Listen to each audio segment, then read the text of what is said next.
অনেক দিন পর আবার একটি নতুন ভিডিও নিয়ে আমি চলে এসেছি। আজকের এই ভিডিওতে আমি আলোচনা করব আগের প্র্যাকটিস সেট থেকে কিছু পুরনো প্রশ্ন এবং তার সঙ্গে কিছু নতুন প্রশ্ন নিয়ে রিভিশন প্র্যাকটিস সেট। এই রিভিশন প্র্যাকটিস সেটে আমরা মোট 40টি প্রশ্ন নিয়ে আলোচনা করব।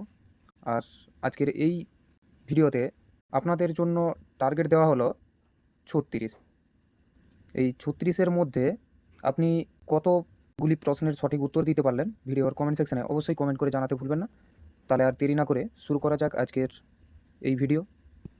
আজকের আমাদের প্রথম প্রশ্নটি হলো, ভারতের সংবিধানের জনক কাকে বলা হয়? ভারতের সংবিধানের জনক কাকে বলা হয়? এই প্রশ্নের সঠিক উত্তরটি হবে অপশান খ, doctor B.R.. Ambedkar. Doctor B.R.. Ambedkar ছিলেন সংবিধানের খসড়া কমিটির চেয়ারম্যান। ভারতের সংবিধান রচনায় তার অসামান্য পাণ্ডিত্যের জন্য তাকে ভারতীয় সংবিধানের স্থপতি বা জনক বলা হয়। দেখে নেব পরের প্রশ্নটি। আজকের দ্বিতীয় প্রশ্নটি হলো, লোথাল প্রত্নক্ষেত্রটি ভারতের কোন রাজ্যে অবস্থিত? লোথাল প্রত্নক্ষেত্রটি ভারতের কোন রাজ্যে অবস্থিত?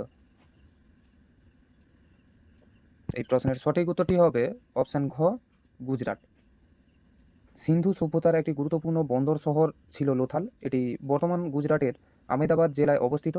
এখানে বিশ্বের প্রাচীনতম কৃত্রিম পোতাশ্রয় বা ডকইয়ার্ড আবিষ্কৃত হয়েছে।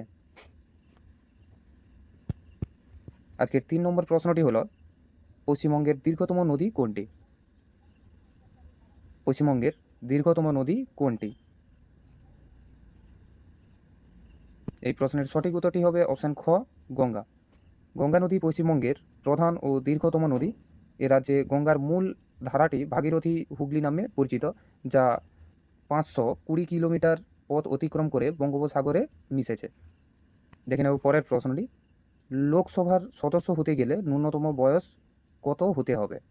লোকসভার সদস্য হতে গেলে ন্যূনতম বয়স কত হতে হবে?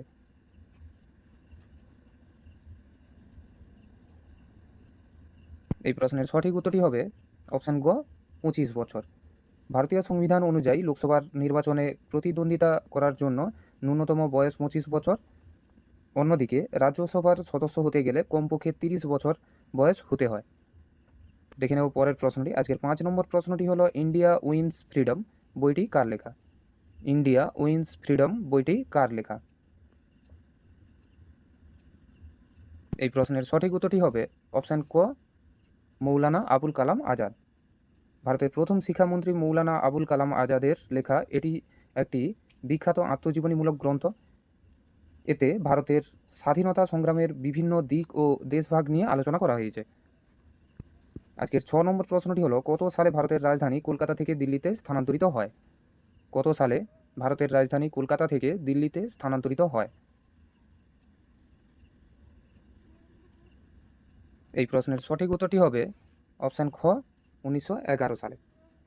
1911 সালে বঙ্গভঙ্গ রোধ করার সময় ব্রিটিশ সম্রাট পঞ্চম জর্জ ঘোষণা করেন যে ভারতের রাজধানী কলকাতা থেকে সরিয়ে দিল্লিতে নিয়ে যাওয়া হবে। তবে প্রশাসনিক কাজ পুরোপুরি 1912 সাল থেকে শুরু হয়। দেখে নেব পরের প্রশ্নটি। কোন নদীকে দক্ষিণ ভারতের গঙ্গা বলা হয়? কোন নদীকে দক্ষিণ ভারতের গঙ্গা বলা হয়? এই প্রশ্নের সঠিক উত্তরটি হবে অপশান গ, গোদাবরী। দৈর্ঘ্যে বিশালতা এবং পবিত্রতার কারণে গোদাবরীকে দক্ষিণ ভারতের গঙ্গা বা বৃদ্ধ গঙ্গা বলা হয়।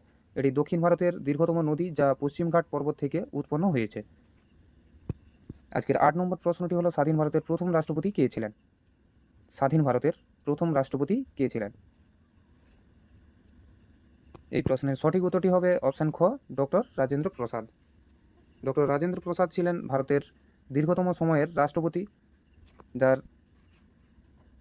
সময়কাল ছিল 1950 থেকে 1962 সাল পর্যন্ত।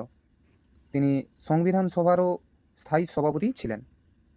দেখে নেব পরের প্রশ্নটি। আজকের 9 নম্বর প্রশ্নটি হলো, আলেকজান্ডার যখন ভারত আক্রমণ করেন তখন মগধের সিংহাসনে কে ছিলেন? আলেকজান্ডার যখন ভারত আক্রমণ করেন তখন মগধের সিংহাসনে কে ছিলেন? এই প্রশ্নের সঠিক উত্তরটি হবে অপশান গ, ধননন্দ। 326 খ্রিস্টপূর্বাব্দে আলেকজান্ডার যখন ভারত আক্রমণ করেন তখন মগধে নন্দ বংশের শেষ রাজা ধননন্দ রাজত্ব করেছিলেন। গ্রিক লেখকদের বর্ণনায় তাকে আগ্রামেস বলা হয়েছে। আজকের 10 নম্বর প্রশ্নটি হলো, সুন্দরবন কত সালে ইউনেস্কো ওয়ার্ল্ড হেরিটেজ সাইটের মর্যাদা পায়? সুন্দরবন কত সালে ইউনেস্কো ওয়ার্ল্ড হেরিটেজ সাইটের মর্যাদা পায়? এই প্রশ্নের সঠিক উত্তরটি হবে অপশান ক 1987 সালে। ম্যানগ্রোভ অরণ্য এবং রয়্যাল বেঙ্গল টাইগারের বাসভূমি সুন্দরবনকে 1987 সালে ইউনেস্কো ওয়ার্ল্ড হেরিটেজ সাইট হিসেবে ঘোষণা করে। এটি বিশ্বের বৃহত্তম বদ্বীপ অঞ্চলের অংশ। আজকের 11 নম্বর প্রশ্নটি হলো, সতীদাহ প্রথা রোধ করতে কে প্রধান ভূমিকা পালন করেছিলেন? সতীদাহ প্রথা রোধ করতে কে প্রধান ভূমিকা পালন করেছিলেন? এই প্রশ্নের সঠিক উত্তরটি হবে অপশান খ রাজা রামমোহন রায়।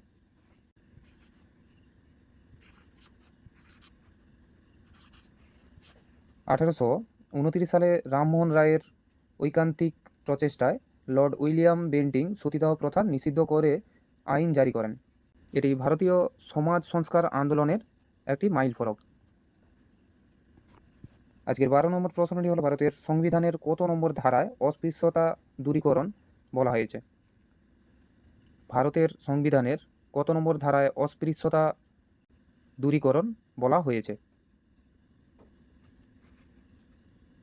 এই প্রশ্নের সঠিক উত্তরটি হবে অপশান ঘ 17 নম্বর। সংবিধানের 17 নম্বর ধারা অনুযায়ী অস্পৃশ্যতা আচরণ করা দণ্ডনীয় অপরাধ। এটি সাম্যের অধিকারের অধীনে একটি অত্যন্ত গুরুত্বপূর্ণ মৌলিক অধিকার। দেখে নেব পরের প্রশ্নটি। আজকে 13 নম্বর প্রশ্নটি হলো, ভারতের দীর্ঘতম হিমবাহের নাম কি?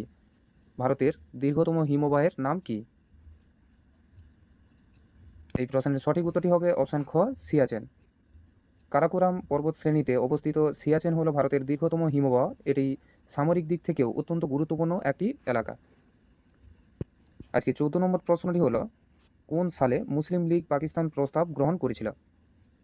কোন সালে মুসলিম লীগ পাকিস্তান প্রস্তাব গ্রহণ করেছিল?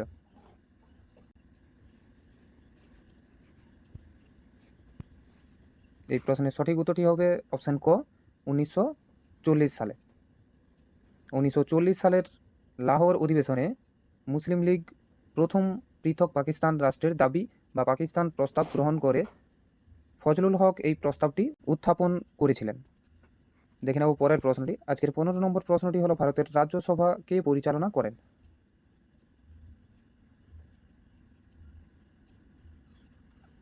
ভারতের রাজ্যসভা কে পরিচালনা করেন? এই প্রশ্নের সঠিক উত্তরটি হবে অপশান গ উপরাষ্ট্রপতি। ভারতের উপরাষ্ট্রপতি পদাধিকার বলে রাজ্যসভার চেয়ারম্যান বা সভাপতি হিসেবে দায়িত্ব পালন করেন। দেখে নেব পরের প্রশ্নটি। আজকে 16 নম্বর প্রশ্নটি হলো, ভারতের সর্বোচ্চ অসামরিক সম্মান কোনটি? ভারতের সর্বোচ্চ অসামরিক সম্মান কোনটি? এই প্রশ্নের সঠিক উত্তরটি হবে অপশান গ ভারতরত্ন।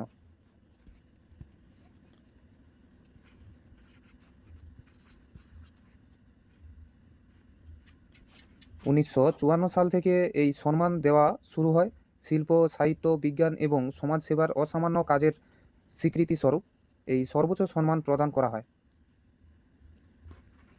দেখে নেব পরের প্রশ্নটি। আজকে 17 নম্বর প্রশ্নটি হলো, সারে জাহাঁ সে আচ্ছা গানটি কে রচনা করেছেন? সারে জাহাঁ সে আচ্ছা গানটি কে রচনা করেছেন? এই প্রশ্নের সঠিক উত্তরটি হবে অপশান গ মোহাম্মদ ইকবাল। কবি মোহাম্মদ ইকবাল এই বিখ্যাত দেশাত্মবোধক গানটি লিখেছিলেন। এটি উর্দু ভাষায় রচিত এবং ভারতের স্বাধীনতা সংগ্রামের সময় অত্যন্ত জনপ্রিয় হয়ে ওঠে। দেখে নেব পরের প্রশ্নটি। আজকের 18 নম্বর প্রশ্নটি হলো, পশ্চিমবঙ্গের কোথায় অভ্র পাওয়া যায়? পশ্চিমবঙ্গের কোথায় অভ্র পাওয়া যায়? এই প্রশ্নের সঠিক উত্তরটি হবে অপশান খ পুরুলিয়া। পশ্চিমবঙ্গের পুরুলিয়া জেলার ঝালদা এবং আদ্রা অঞ্চলে কিছু পরিমাণে অভ্র পাওয়া যায়। অভ্র মূলত বিদ্যুৎ কুপরিবাহী হওয়ায় বৈদ্যুতিক শিল্পে ব্যবহৃত হয়। দেখে নেব পরের প্রশ্নটি। ভারতের সংবিধান সংশোধন করার ক্ষমতা কার আছে? ভারতের সংবিধান সংশোধন করার ক্ষমতা কার আছে? এই প্রশ্নের সঠিক উত্তরটি হবে অপশান গ সংসদ। সংবিধানের 368 নম্বর ধারা অনুযায়ী ভারতীয় সংসদ সংবিধানের যে কোনো অংশ সংশোধন করার ক্ষমতা রাখে। দেখে নেব পরের প্রশ্নটি। গৌতম বুদ্ধ তার প্রথম বাণী কোথায় প্রচার করেন? গৌতম বুদ্ধ তার প্রথম বাণী কোথায় প্রচার করেন? এই প্রশ্নের সঠিক উত্তরটি হবে অপশান গ সারনাথ। জ্ঞান লাভের পর বারাণসীর কাছে সারনাথে বুদ্ধদেব তার 5 জন শিষ্যের কাছে প্রথম ধর্মোপদেশ দেন। বৌদ্ধ ধর্মে একে ধর্মচক্র প্রবর্তন বলা হয়। দেখে নেব পরের প্রশ্নটি। আজকের 21 নম্বর প্রশ্নটি হলো ভারতের কোন রাজ্যকে পঞ্চনদের দেশ বলা হয়? ভারতের কোন রাজ্যকে পঞ্চনদের দেশ বলা হয়? এই প্রশ্নের সঠিক উত্তরটি হবে অপশান খ পাঞ্জাব। সিন্ধু নদের 5টি উপনদী শতদ্রু, বিপাশা, ইরাবতী, চন্দ্রভাগা ও বিতস্তা এই অঞ্চলের ওপর দিয়ে প্রভাবিত হওয়ায় একে পাঞ্জাব অর্থাৎ পঞ্চ প্লাস আব বা পঞ্চনদের দেশ বলা হয়। দেখে নেব পরের প্রশ্নটি। আজকের 22 নম্বর প্রশ্নটি হলো স্বরাজ আমার জন্মগত অধিকার এই উক্তিটি কার? স্বরাজ আমার জন্মগত অধিকার এই উক্তিটি কার? এই প্রশ্নের সঠিক উত্তরটি হবে অপশান ক বাল গঙ্গাধর তিলক। লোকমান্য তিলক ব্রিটিশ বিরোধী আন্দোলনে এই অমর স্লোগানটি দিয়েছিলেন। তিনি হোম রুল লীগ আন্দোলনের অন্যতম প্রধান নেতা ছিলেন। আজকে 23 নম্বর প্রশ্নটি হলো ভারতের বর্তমান রাষ্ট্রপতির নাম কি? ভারতের বর্তমান রাষ্ট্রপতির নাম কি? এই প্রশ্নের সঠিক উত্তরটি হবে অপশান গ দ্রৌপদী মুর্মু। তিনি ভারতের 15তম এবং প্রথম আদিবাসী মহিলা রাষ্ট্রপতি। এর আগে তিনি ঝাড়খণ্ডের রাজ্যপাল হিসেবে দায়িত্ব পালন করেছেন। দেখে নেব পরের প্রশ্নটি। আজকের 24 নম্বর প্রশ্নটি হলো ইলাহাবাদ প্রশস্তির রচয়িতা কে ছিলেন? ইলাহাবাদ প্রশস্তির রচয়িতা কে ছিলেন? এই প্রশ্নের সঠিক উত্তরটি হবে অপশান খ হরিসেন। হরিসেন ছিলেন গুপ্ত সম্রাট সমুদ্রগুপ্তের সভাকবি। ইলাহাবাদ প্রশস্তিতে তিনি সমুদ্রগুপ্তের বিজয় কাহিনী বর্ণনা করেছেন। আজকের 25 নম্বর প্রশ্নটি হলো নাগার্জুন সাগর বাঁধ কোন নদীর ওপর অবস্থিত? নাগার্জুন সাগর বাঁধ কোন নদীর ওপর অবস্থিত? এই প্রশ্নের সঠিক উত্তরটি হবে অপশান খ কৃষ্ণা। অন্ধ্রপ্রদেশ ও তেলেঙ্গানা সীমান্তে কৃষ্ণা নদীর ওপর এই বিশাল বহুমুখী নদী পরিকল্পনাটি নির্মিত হয়েছে। এটি ভারতের অন্যতম বড় সেচ প্রকল্প। আজকের 26 নম্বর প্রশ্নটি হলো ফরওয়ার্ড ব্লক কে গঠন করেছিলেন? ফরওয়ার্ড ব্লক কে গঠন করেছিলেন? এই প্রশ্নের সঠিক উত্তরটি হবে অপশান ক সুভাষচন্দ্র বসু।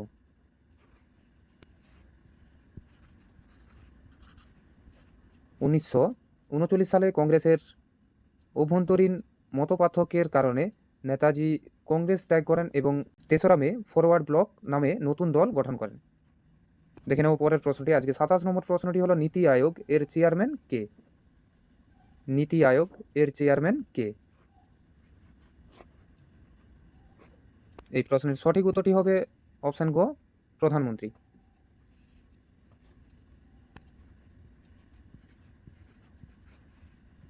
2015 সালে পরিকল্পনা কমিশনের বদলে নীতি আয়োগ গঠিত হয়।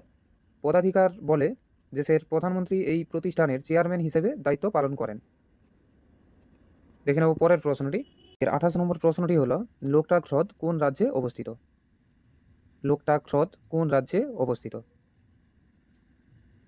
এই প্রশ্নের সঠিক উত্তরটি হবে অপশান ক মণিপুর। এটি উত্তর পূর্ব ভারতের বৃহত্তম মিষ্টি জলের হ্রদ। এখানে পৃথিবীর একমাত্র ভাসমান জাতীয় উদ্যান কেইবুল লামজাও অবস্থিত। দেখে নেব পরের প্রশ্নটি। ভারতের প্রথম জাতীয় কংগ্রেসের অধিবেশন কোথায় বসেছিল? ভারতের প্রথম জাতীয় কংগ্রেসের অধিবেশন কোথায় বসেছিল? এই প্রশ্নের সঠিক উত্তরটি হবে অপশান গ বোম্বে।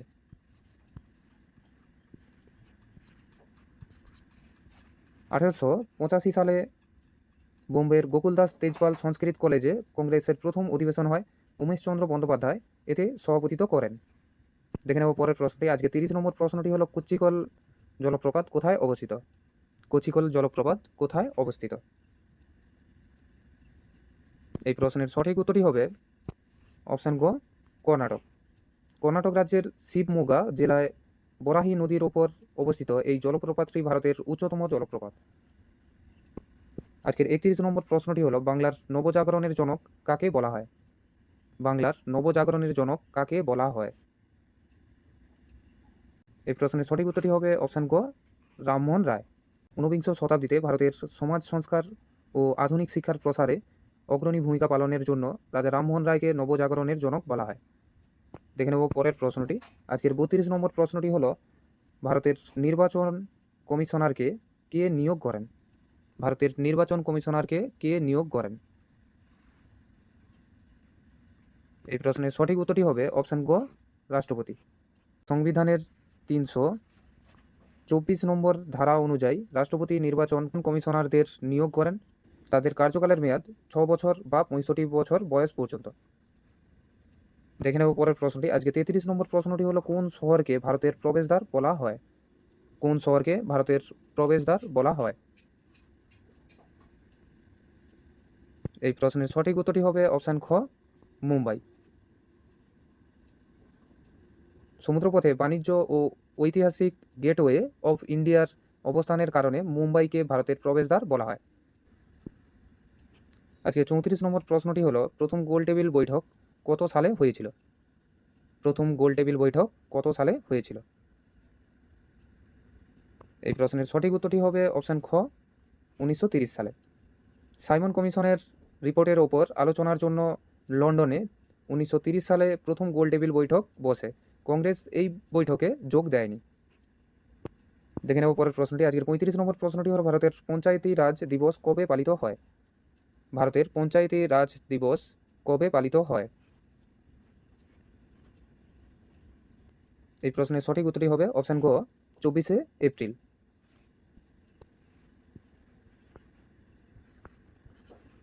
উনিশশো 93 সালের 24শে এপ্রিল 73তম সংবিধান সংশোধনী কার্যকর হয়েছিল, তাই এই দিনটিকে জাতীয় পঞ্চায়েতি রাজ দিবস হিসেবে পালন করা হয়। দেখে নেব পরের প্রশ্নটি। আজকের 36 নম্বর প্রশ্নটি হলো, তুজুক ই বাবরি কোন ভাষায় লেখা? তুজুক ই বাবরি কোন ভাষায় লেখা? এই প্রশ্নের সঠিক উত্তরটি হবে অপশান গ, তুর্কি। মুঘল সম্রাট বাবর তার আত্মজীবনী তুজুক ই বাবরি নিজের মাতৃভাষা চাগতাই তুর্কি ভাষায় লিখেছিলেন। পরে এটি ফার্সিতে অনুদিত হয়ে বাবরনামা নামে পরিচিত হয়। দেখে নেব পরের প্রশ্নটি। আজকে 37 নম্বর প্রশ্নটি হলো, নীলগিরি পর্বতের সর্বোচ্চ শৃঙ্গের নাম কি? নীলগিরি পর্বতের সর্বোচ্চ শৃঙ্গের নাম কি? এই প্রশ্নের সঠিক উত্তরটি হবে অপশান খ, দোদা বেতা। দোদা বেতা হলো দক্ষিণ ভারতের নীলগিরি পর্বত শ্রেণীর সর্বোচ্চ শৃঙ্গ। অন্যদিকে আনাইমুদি হলো দক্ষিণ ভারতের এবং পশ্চিমঘাট পর্বতমালার সর্বোচ্চ শৃঙ্গ। আজকের 38 নম্বর প্রশ্নটি হলো, গণপরিষদের প্রথম অস্থায়ী সভাপতি কে ছিলেন? গণপরিষদের প্রথম অস্থায়ী সভাপতি কে ছিলেন? এই প্রশ্নের সঠিক উত্তরটি হবে অপশান খ, সচিদানন্দ সিনহা।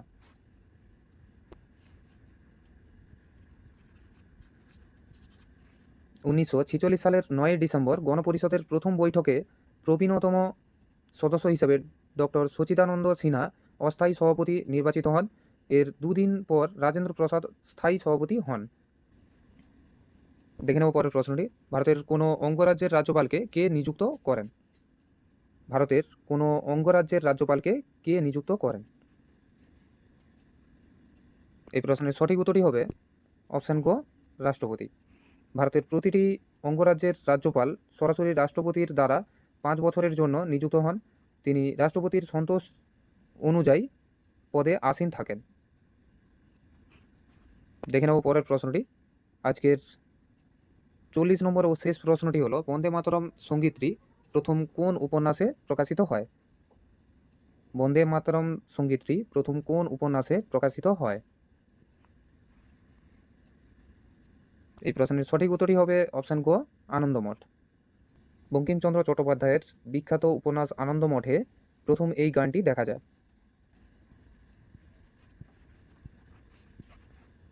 1896 সালের জাতীয় কংগ্রেসের অধিবেশনে এটি প্রথম গাওয়া হয়েছিল। তাহলে এই হলো আমাদের আজকের মোট 40টি প্রশ্ন।